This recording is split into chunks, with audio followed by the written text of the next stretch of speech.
चौथा अध्याय। हे अर्जुन, संसार में है योग सदा प्रधान। योग नष्ट जब होत है, प्रकट तब भगवान। योग मुझे प्यारा, अधिक योगी मेरे मीत। जिसको सुख दुख सम सदा तुल्य घाम वाशीत। कुंती सुत योगी बनो तब होगा निस्तार। मुक्त होत योगी सदा जिसे न फल की आस। उस योगी के टूटते हे पांडव सब पाश। श्री कृष्ण भगवान बोले, इस अविनाशी कर्म योग को मैंने सूर्य से कहा, सूर्य ने मनु से कहा और मनु ने राजा इक्ष्वाकु से कहा। हे अर्जुन, इस परंपरा से प्राप्त यह योग सब राजर्षियों ने जाना, परंतु अधिक समय व्यतीत होने से यह लुप्त हो गया। वही प्राचीन योग आज तुमको मैंने बताया है, क्योंकि तुम मेरे भक्त और मित्र हो। यह रहस्य अति उत्तम है। अर्जुन कहने लगे, आपका जन्म तो अभी हुआ है और सूर्य का जन्म तो बहुत पहले हुआ था। मैं कैसे मानूं कि आपने सूर्य को यह योग बताया था। श्री कृष्ण भगवान बोले, हे अर्जुन, मेरे और तुम्हारे अनेक जन्म हो चुके हैं, मुझे याद है, पर तुम भूल गए हो। जन्म से रहित अविनाशी संपूर्ण प्राणियों का स्वामी अपनी प्रकृति में स्थित हूँ, तथापि अपनी माया से जन्मता हूँ। हे भारत, जब जब धर्म की हानि होती है और अधर्म का प्राबल्य होता है, तब तब मैं जन्म लेता हूँ। साधुओं की रक्षा, पापियों का नाश और धर्म की स्थापना करने के लिए प्रत्येक युग में जन्मता हूँ। जो मेरे इस अलौकिक जन्म और कर्म का तत्व जानता है, वह मृत्यु होने पर फिर जन्म नहीं लेता है और मुझ में ही लीन हो जाता है। इस भांति मोह, भय और क्रोध को त्याग कर मुझ में भक्ति करके और मेरी शरणागति हो। बहुत से मनुष्य ज्ञान रूपी तप से पवित्र होकर मुझ में मिल गए हैं। जो जिस भाव से मेरा पूजन करता है, उसको मैं उसी प्रकार का फल देता हूँ। हे पार्थ, मनुष्य सब प्रकार से मेरे मार्ग का अनुसरण करते हैं, अर्थात यह चाहे जिसकी सेवा करे वह मेरी ही सेवा है। मनुष्य लोक में कर्म सिद्धि की इच्छा करने वाले देवताओं का पूजन करते हैं, क्योंकि इस लोक में कर्म की सिद्धि शीघ्र होती है। मैंने चारों वर्णों की सृष्टि अपने गुण और कर्म से की है। सृष्टि का कर्ता मैं ही हूँ, तथापि मुझे अकर्ता अविनाशी जानो। कर्म मुझको बद्ध नहीं कर सकते, तथापि कर्म में मेरी कामना नहीं है। इस प्रकार जो मुझको पहचानता है, वह कर्मों के बंधन में नहीं पड़ता। अतएव पूर्व पुरुषों के किए हुए कर्म को तू भी कर। हे अर्जुन, कर्म क्या है और अकर्म क्या है, इसके विचार में विद्वान की बुद्धि भी चकरा जाती है। उसी कर्म का वर्णन मैं तुमसे करूँगा, जिसके जानने से संसार के बंधन छूटकर मोक्ष के भागी होवोगे। कर्म, विकर्म और तीनों को जानना आवश्यक है, क्योंकि कर्म की गति गंभीर है। हे अर्जुन, जिसके कर्म करने की कोई कामना नहीं रहती है और जिसके समस्त कर्म ज्ञान रूपी अग्नि से भस्म निर्मल हो गए हैं, उसको पंडित कहते हैं। जो कर्म फल की आशा छोड़कर कर्म करता है और उसमें आसक्ति भी नहीं रखता और निराश्रय ही संतुष्ट रहता है, ऐसा मनुष्य कर्मों में घिरा रहने पर भी मानो कुछ नहीं करता। देवयोग से जो कुछ मिल जाए उसी पर संतुष्ट रहता है।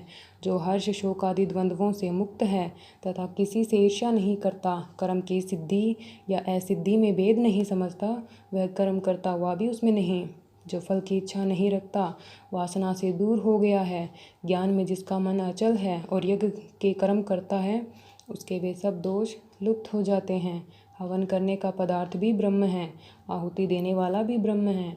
इस प्रकार जिसकी बुद्धि में सब कर्म ज्ञानमय है, उसको ब्रह्म प्राप्त होता है। कोई कोई कर्म योगी देवताओं की पूजा करते हैं और ज्ञान योगी ब्रह्म रूप अग्नि में यज्ञ रूप से हवन कर परमात्मा का भजन करते हैं। कोई ऐसे हैं जो अपनी इंद्रियों को, अपने कर्मों को संयम रूप अग्नि में होम देते हैं, और कितने ही इंद्रिय रूप अग्नि में इंद्रियों के स्वयं शब्दादि विषयों को होम देते हैं। कितने ही लोग इंद्रियों के सब कर्मों और प्राणों के कर्मों को आत्मज्ञान से प्रज्वलित संयम रूप अग्नि में होम देते हैं। कोई तो द्रव्य यज्ञ करते हैं, कोई तप यज्ञ, कोई योग यज्ञ, कोई स्वाध्याय और कोई ज्ञान रूपी यज्ञ करते हैं। कोई प्राणायाम में तत्पर रहने वाले योगी प्राण और अपान वायु में प्राण को रोकते हैं और प्राण वायु में अपान वायु का लक्ष्य करते हैं। कोई आहार को निरंतर कम करके प्राणों को होमते हैं, वे यज्ञवेता हैं और यज्ञ ही से इनके सब पाप नाश हो जाते हैं। जो यज्ञ में बचे हुए अमृत रूप अन्न को खाते हैं, वे सनातन ब्रह्म को प्राप्त होते हैं। हे अर्जुन, जो यज्ञ नहीं करते, उनको यह लोक और परलोक दोनों नहीं हैं। इस प्रकार के बहुत से यज्ञ वेद में विस्तार सहित वर्णित है। इन सबको कर्म से उत्पन्न हुए जानो। हे परंतप, द्रव्यमय यज्ञ से ज्ञान यज्ञ उत्तम है। हे पार्थ, फल सहित सब कर्म ज्ञान में समाप्त हो जाते हैं। सो इस ज्ञान यज्ञ का तत्वदर्शी और ज्ञानी लोग तुमको उपदेश करेंगे। इसीलिए तुम उनकी सेवा करना और उनको विनयपूर्वक प्रश्न करके ज्ञान यज्ञ जानना। उस ज्ञान को लाभ करके तुमको ऐसा मोह फिर नहीं होगा।